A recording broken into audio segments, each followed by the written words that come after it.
Les quiero compartir estas escenas que nos encontramos en uno de los municipios de Antioquia.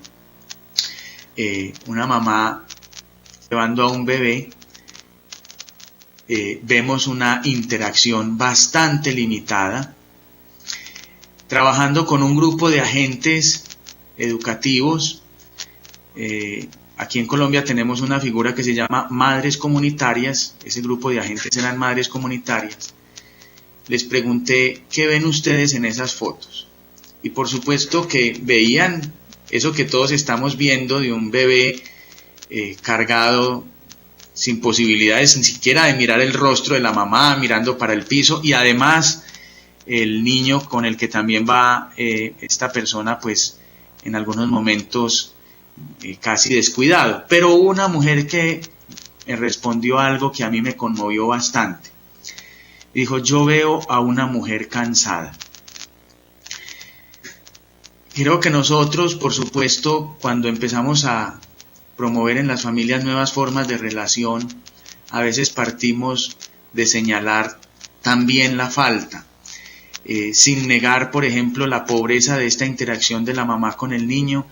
Esta mujer me llevaba a mí a considerar algo también importante que estaba aquí sucediendo, y es quizás una mujer sola que no tenga con quién dejar a sus hijos, con unas realidades propias que no los dejó en la casa, como también sucede.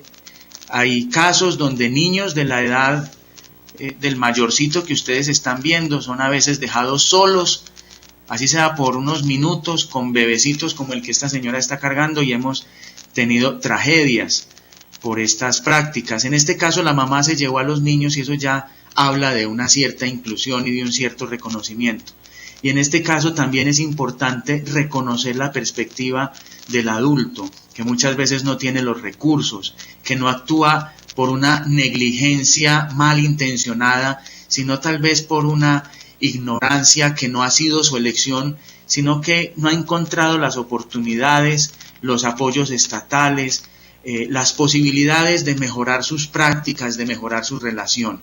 Con seguridad que estas personas actuarían distintos si tuvieran un acompañamiento por parte nuestro y por parte de las instituciones, que a veces nos centramos demasiado en el niño y olvidamos el rol de la familia. Otro ejemplo de una participación que ni siquiera podría así llamarse, sino de una forma de reconocimiento falsa. Aquí vemos al niño y le pregunta a la mamá, ¿has cambiado hoy al niño? Espero que estén viendo bien la imagen. Bueno, habíamos hablado de el no reconocimiento, la falta de reconocimiento, el falso reconocimiento. Ahorita que nos encontramos en las familias ya propiamente en torno al reconocimiento del otro. Un aspecto que nos llamó muchísimo la atención eran las narrativas en donde ellas nos hablaban de las negociaciones internas que en muchos casos sucedían en la familia para decidir o no la continuidad de la existencia del bebé y acogerle en el hogar. Y allí nos encontramos con narraciones muy fuertes en donde finalmente se decidía, bueno, vamos a aceptar al bebé, vamos a reconocerlo, listo, y le abrían un espacio en la familia. Eso no sucedía desde el principio, incluso muchas de las familias nos decían, mi mamá o mi papá ya me había dicho que si yo quedaba en embarazo, me echaban, o interrumpía el embarazo, o me iba de la casa. Entonces, digamos que esa conversación, que es tremendamente fuerte, a veces conducía, bueno, en todos los casos de las familias que entrevistamos, porque de hecho ya tenían su bebé, pues conllevaron esa posibilidad de permitirle la existencia. Nosotros dijimos, ahí ya hay un reconocimiento. Otra de las formas de reconocimiento más bonitas que ya habíamos mencionado tenía que ver con la observación del bebé. Aquí, por ejemplo, nos está hablando la mamá de una bebé de 1 mes y nos dice, mire, todos los niños que yo he visto, cuando se los meten al baño, lloran, chillan. En cambio, ella como que le gusta que la dejen metidita en la bañera, porque mi mamá le echa agua y ella relajadita y es así, pues como que le encanta el agua. Eso sí he notado yo mucho.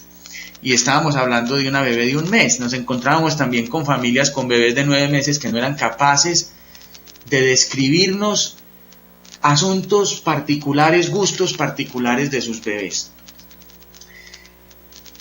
El otro aspecto que les decía, dejando a un ladito el tema del reconocimiento y pasando a la comunicación y a la interacción, tiene que ver entonces con las capacidades comunicativas del bebé.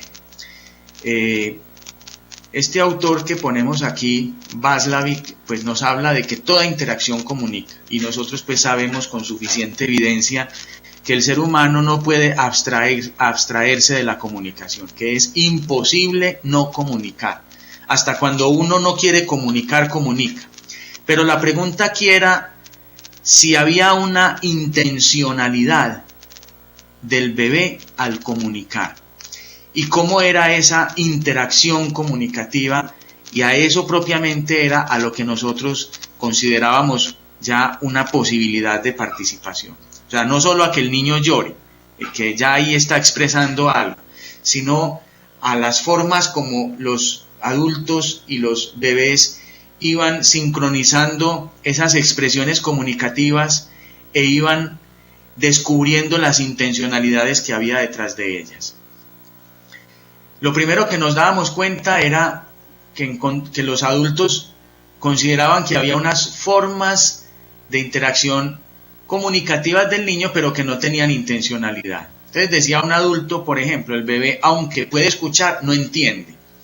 Eso se contrastaba con otras percepciones donde los adultos eran bastante cuidadosos de lo que hacían y decían delante del bebé porque creían que el bebé entendía. Otra expresión, los bebés hablan pero en un idioma que no se les entiende. Ahí, por ejemplo, hay una narración de un diálogo entre la abuela y el abuelo que nos habla de cómo el bebé hace unos sonidos, pero los adultos no alcanzaban a percibir allí ningún sentido en eso que el niño está diciendo. Simplemente un niño alegando. Alegar aquí es hablar por hablar. De otro lado nos encontrábamos con interacciones claramente reconocidas como intencionadas. Algunas familias nos hablaban de expresiones que el niño era capaz de distinguir, el bebé como alguien que distingue lo que el adulto le quiere decir, expresiones en el rostro, el tono de la voz, y el bebé reaccionaba claramente frente a eso que el adulto en sus intenciones le manifestaba. Pero también nos encontrábamos, el diálogo que hay abajo nos muestra una paradoja con el bebé de 9 meses del que ya hemos hablado. Decía, el bebé se hace el bobo. El niño estaba jugando con una materita, con una vasija donde se siembra una mata, una planta, y entonces estaba cogiendo la tierrita y la mamá lo regañaba. Y entonces ella decía, se hace el bobo, como quien dice, no me están hablando a mí. Pero luego agachaba la cabeza. La mamá hablaba de eso justamente como para decir, él no entiende lo que yo le estoy diciendo. Pero vemos ahí justamente cómo el bebé entendía claramente y tenía además una actuación bastante inteligente frente a eso que la mamá le decía. Y el último aspecto tiene que ver con cómo se influencian recíprocamente el bebé y la familia. Y aquí volvemos a un elemento que quizás ya tocamos, y era aquello de simplemente ser parte, pero por otro lado la posibilidad real de ser partícipe. Es decir, la sola presencia del bebé ya modifica el sistema familiar. Eso no es propiamente una forma de participación, pero ya de alguna manera es simplemente un aspecto, y es ser parte. Pero ser partícipe tiene que ver con la posibilidad de un intercambio que modifica de una manera más clara el rumbo de la vida de quienes hacen parte de ese sistema familiar. Y vamos a ver algunos ejemplos bastante bonitos y significativos que nos hablaban de esta influencia. Por un lado, simplemente el escenario, la llegada del bebé como una limitación para los proyectos de vida y la autonomía de las familias. Entonces el bebé era un obstáculo, y la preparación del lugar dentro del hogar. Nos encontrábamos, por ejemplo, como en algunos casos muchos meses después o varios meses después de haber nacido el bebé, todavía la familia no le había dispuesto un sitio en la casa, más allá del rinconcito en la cama al lado de la mamá. La casa como que no nos hablaba de un bebé que estuviera allí presente. En otros casos nos hablaban como incluso desde antes de nacer ya toda la casa se disponía para la llegada del bebé. Y eso nos habla del ser parte o del ser partícipe. Aquí, por ejemplo, está esta expresión que nos habla de cómo lo que el bebé significa también tiene que ver con un momento crítico para la mamá, porque frustra un proyecto que ella traía a nivel personal. Y el bebé como partícipe pues nos habla de un bebé que influye en las actitudes y en las relaciones entre los miembros de la familia. Nos hablaban, por ejemplo, de las familias, ya nosotros peleamos mucho, discutimos, etcétera, pero ya no lo hacemos con la intensidad y es más, evitamos hacerlo delante del bebé.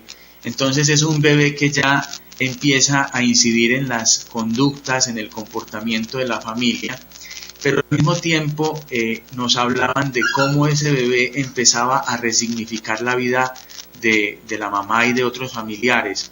No le encontraba como un sentido, como una alegría a la vida. Hay veces que sí me deprimo, pero la miro y con solo mirarla ya como que se me quita todo, ella es la luz de mis ojos. Entonces el bebé que empieza a adoptar de un sentido distinto la vida y las interacciones familiares. Con esta frasecita quisiera yo terminar para que empezáramos ya propiamente el diálogo y suspendamos el monólogo.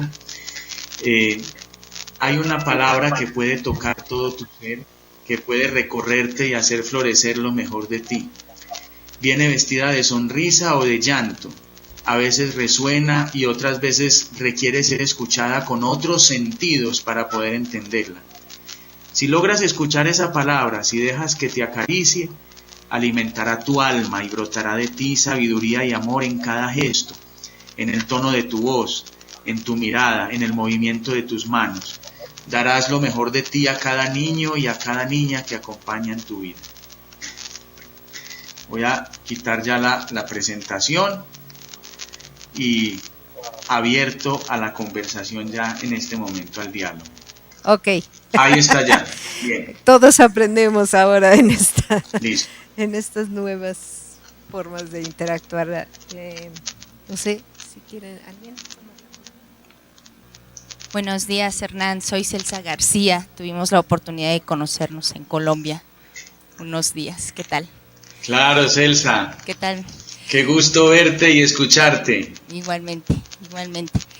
Pues fíjate que con esto que compartes realmente, pues bueno, es muy motivante porque nos da también mayor claridad en cómo ir retomando una serie de conceptos para el trabajo que en este momento estamos realizando con algunos papás y que en otro momento también es motivante para compartirlo en otros espacios. Y tiene que ver con esta cuestión de poder reconocer la participación de los niños y las niñas desde una temprana edad y que podamos ir incorporando estos conceptos de participación que son muchísimo más amplios que quizás los que hemos estado, hablo en lo personal, de una manera mucho más limitada.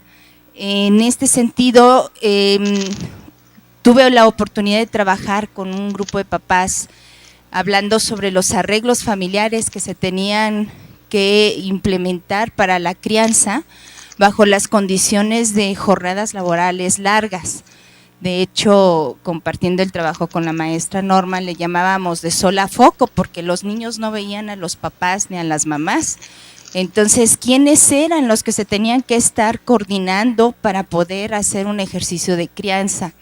Y entonces me brinca esto que tú mencionabas sobre el reconocimiento, sobre la participación activa, de cómo poder ir facilitándoles herramientas y de reconocimiento del adulto para la escucha con estos niños y niñas que están con otras personas por las condiciones de maltrato económico, ¿no?, y laboral que existen en el país, aquí en México. Entonces, creo que tu presentación nos da pauta para retomar muchísimos elementos teóricos para poder trabajar y empoderar a estas familias que de manera importante se tienen que ir adaptando y moldeando a estas condiciones que van impactando en el desarrollo. Parte de la motivación de esta intervención fue porque los niños en teoría presentaban problemas de conducta en un espacio de desarrollo infantil, pero no, lo que manifestaban los niños es que nunca vemos a mi papá, nunca veo a mi mamá, y entonces de alguna manera la preocupación era cómo poder hacer trascender también estas figuras afectivas significativas en los niños, aunque no estén en la cotidianidad, ¿no?, que también sería como otro proceso, cómo lograr arraigar la figura afectiva de estos papás y de estas mamás que tuvieron un rol importante en la gestación, como tú dices, y que a lo mejor no se logra rescatar de una manera significativa para un ejercicio de crianza que está ejerciendo otras personas. Entonces, pues bueno, yo me quedo con muchas preguntas, con muchas cosas por resolver, pero que finalmente pueden motivarnos para la creatividad también y después compartirlo con ustedes y ver de qué manera podemos empoderar a estas familias con estos procesos para los niños y las niñas. Muchas gracias y un placer verte y qué gusto. Hasta luego.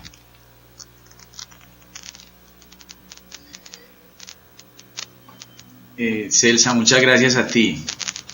Solo quisiera comentar una cosita a partir de lo que dice Celsa, y agradezco mucho lo que nos planteas y cómo pones una realidad tan concreta de las familias como esa.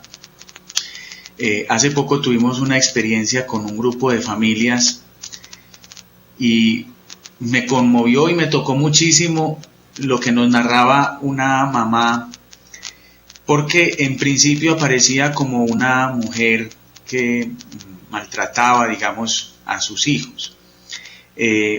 Pero en un proceso de escucha de estas familias empezábamos a descubrir realmente qué era lo que sucedía con esta mamá y qué era lo que sucedía con los niños y con las niñas. Yo creo que un punto de partida cuando hablamos de participación infantil tiene que ver con cómo creamos escenarios donde todos y todas nos escuchemos, donde nuestras realidades y nuestras historias concretas, así como suceden, son puestas allí para movilizar la solidaridad, el acompañamiento y la comprensión de los demás.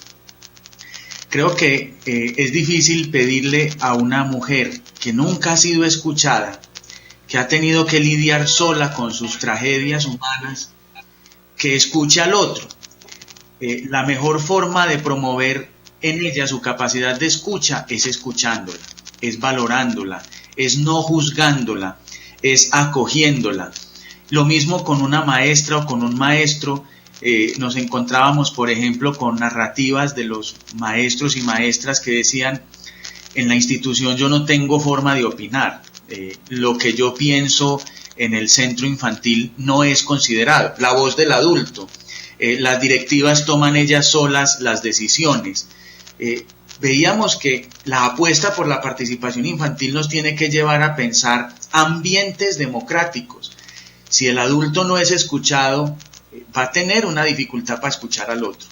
Y en este caso, reconocer esas historias que hay detrás de una familia, más allá de centrarnos en el síntoma, que es la situación que a veces el niño nos expresa con su rebeldía, entre comillas, o con su comportamiento, nos va a permitir tener una mejor comprensión de la situación, y eso es escuchar la realidad del niño, es escuchar la realidad de su familia.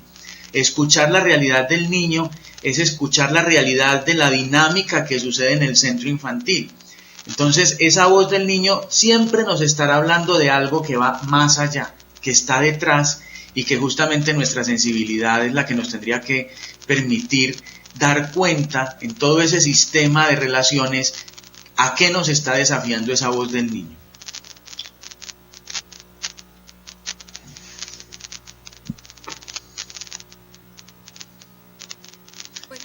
No sé si hay otros aportes, otras preguntas, comentarios. Claro. Ok. Dice Lorena, no es pregunta, es compartir mi admiración y me conmovió profundamente la reflexión que nos ha regalado Hernán y por la propuesta profundamente humana y psicológica que ha realizado. Mil gracias. A ti, Lorena, por dejarte tocar. Tienes nuevos fans aquí. Germán, si quieres chatear. Y ustedes aquí.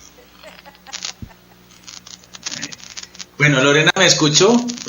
Sí, claro. Sí te escucha, nada más que luego ¿Sí? con esto. Bien, bien. Es la que tiene, bueno, es donde está el bebé. Okay, bueno. Dice Germán, hola, buenos días, gracias por la intervención, Hernán. Ahorita está escribiendo.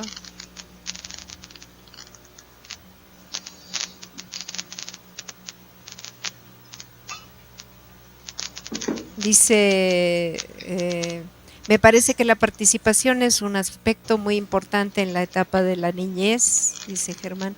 Ellos están trabajando también con estancias infantiles.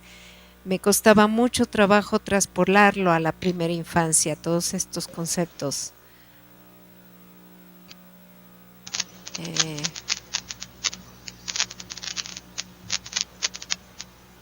Pero con la plática de ahora, yo creo que queda más que claro la pertinencia de todo esto. Me da más indicadores sobre cómo se puede hacerlo. Por ejemplo,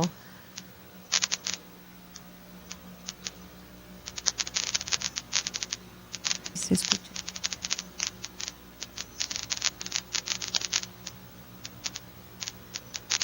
Como ante algo que le conviene al niño, como las vacunas,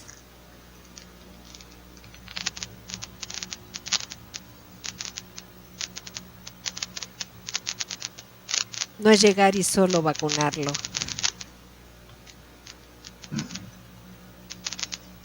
Sino hacer un trabajo de sensibilización para que entienda la conveniencia.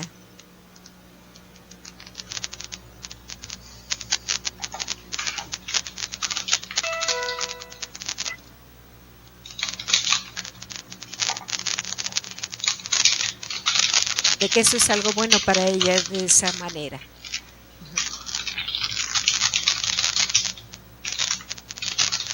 Y de esta manera es considerarlo como persona y como ser individual.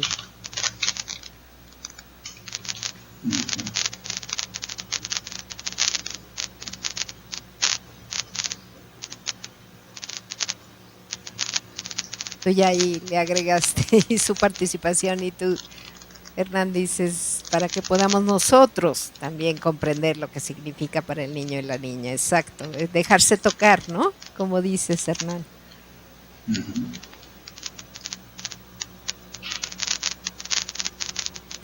Okay. Si quieres comentar algo, Hernán. ¿El nombre de quien está escribiendo en UPN es cuál? Germán. Germán. Ah, ese es Germán, ok. Gracias, Germán, por tu reflexión. Sí, y creo que además de que les escribí ahí un poco era junto a preparar al niño para esa intervención que el adulto quiere hacer desde toda la comprensión que el adulto tiene sobre lo que le conviene a un niño. Hay también el desafío de interrogarse sobre ¿y eso qué significa para el niño? El niño cómo verá eso.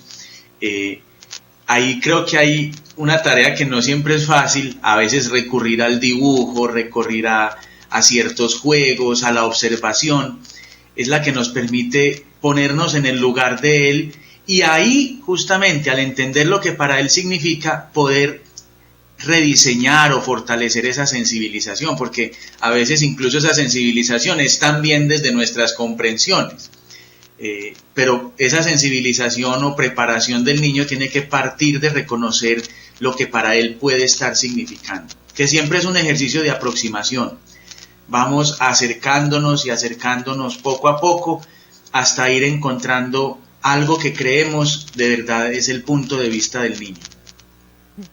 Ahora Gloria quiere tomar la palabra de Sinaloa, ya hay cola, también Lorena. Bueno, leo antes de darle la palabra a Gloria y su equipo, el comentario de Lorena. Agradezco la oportunidad de haber escuchado a Hernán por compartirnos las experiencias que ha tenido y permitirme ver la importancia que tiene la participación que tienen los bebés, al contemplarlos como personas que pueden aportar muchísimo en su familia y en el entorno en que se encuentra. Mil gracias. Bien. Bravo, dice Lorena.